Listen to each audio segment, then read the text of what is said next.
Oke, baik. Saya akan melanjutkan pembahasan materi mengenai masalah pokok ekonomi. Lanjut pada D, tiga masalah pokok ekonomi. Masalah pokok ekonomi menurut teori klasik yaitu masalah produksi, distribusi, dan konsumsi. Oke, masalah produksi. Produksi artinya menghasilkan barang atau jasa yang ditunjukkan untuk memenuhi kebutuhan manusia. Kebutuhan manusia merupakan tujuan sekaligus motivasi untuk melakukan kegiatan produksi, namun tidak semua kebutuhan manusia dapat terpenuhi. Kebutuhan manusia akan terpenuhi apabila mengonsumsi barang atau jasa sesuai dengan yang dibutuhkan. Yang kedua, masalah distribusi. Masalah distribusi adalah menyalurkan barang atau jasa hasil produksi kepada konsumen. Untuk dapat menyalurkan barang atau jasa tersebut dapat dilakukan secara langsung maupun melewati perantara dalam perdagangan. Distribusi dapat dilakukan dengan dua cara, yaitu sebagai berikut. Distribusi langsung artinya menyalurkan barang dari produsen langsung kepada konsumen tanpa melewati perantara.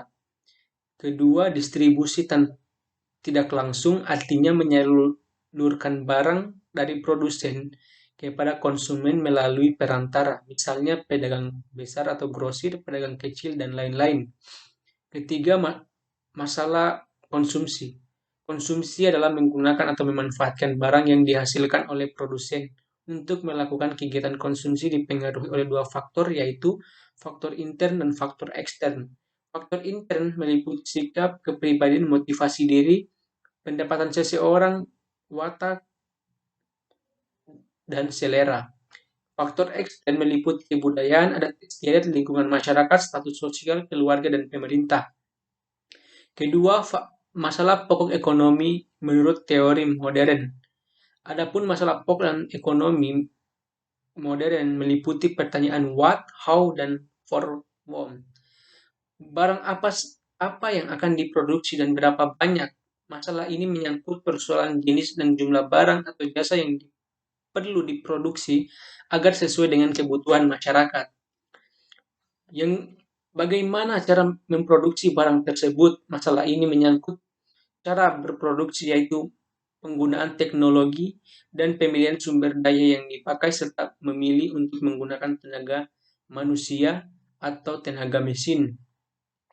Untuk siapa barang-barang tersebut diproduksi? Masalah ini menyangkut persoalan siapa yang memerlukan barang atau jasa dan siapa saja yang akan ikut menikmati hasilnya. Oke, langsung pada E. Hilangnya kesempatan tenaga kerja jika memproduksi barang lain. Suatu kegiatan perekonomian mengembangkan usaha atau memperluas usaha dengan menghasilkan barang atau memproduksi barang yang lain, maka akan terjadi penambahan tenaga kerja yang sesuai dengan keahliannya. Ironisnya, perusahaan justru melakukan pengurangan tenaga kerja karena tidak sesuai dengan kemampuannya. Kenyataan tersebut menunjukkan jika perusahaan mengembangkan usahanya dengan mencari peluang-peluang produksi yang lain, sehingga menjadikan hilangnya kesempatan tenaga kerja untuk bekerja pada perusahaan tersebut. Hal ini menunjukkan adanya produksi barang yang harus dikorbankan agar barang lain dapat diproduksikan atau sering dinamakan biaya peluang. Biaya peluang, biaya kesempatan, atau ongkos alternatif adalah sejumlah barang atau pendapatan yang harus dikorbankan agar sejumlah barang lain dapat diproduksi atau digunakan. Lanjut pada bagian F, macam-macam sistem ekonomi. Sistem ekonomi adalah cara untuk mengatur atau mengorganisasi seluruh aktivitas ekonomi, baik ekonomi rumah tangga negara atau pemerintah maupun rumah tangga masyarakat atau swasta.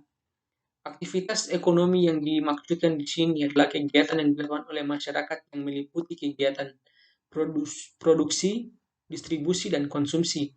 Pada dasarnya, sistem ekonomi bisa dibagi menjadi 5 sistem yang mendasar sebagai berikut. 1. Sistem ekonomi tradisional. 2. Sistem ekonomi kerakyatan. 3. Sistem ekonomi liberal. 4. Sistem ekonomi sosialis atau terpusat. 5. Sistem ekonomi campuran. Masyarakat yang mempunyai sistem ekonomi tradisional adalah masyarakat yang belum ada pembagian kerja. Cara masyarakat yang belum ada pembagian kerja adalah cara barang masyarakat yang mempunyai sistem ekonomi tradisional adalah masyarakat yang belum ada pembagian kerja. Cara mendapatkan barang dengan barter, belum mengenal uang sebagai alat pembayaran, produksi dan distribusi terbentuk karena tradisi dan hanya untuk memenuhi kebutuhan sendiri atau masyarakat. Yang kedua, sistem ekonomi kerakyatan. Sistem ekonomi yang digunakan Indonesia berdasar atas demokrasi ekonomi, artinya produksi yang dikerjakan oleh semua masyarakat dan untuk semua di bawah pimpinan atau pemilik anggota masyarakat. Kemakmuran masyarakatlah yang diutamakan, bukan kemakmuran orang seorang. Sistem ekonomi di Indonesia berdasar pada Pancasila, Undang-Undang Dasar 1945, serta GBHN sehingga disebut sebagai sistem ekonomi berdasar demokrasi ekonomi Pancasila. Ketiga, sistem ekonomi liberal adalah suatu sistem di mana negara memberi kebebasan kepada setiap orang untuk mengadakan kegiatan ekonomi. Sistem ini berdasar pada teori yang dikemukakan oleh Adam Smith dalam bukunya yang berjudul The Wealth of Nations yang diterbitkan pada tahun 1777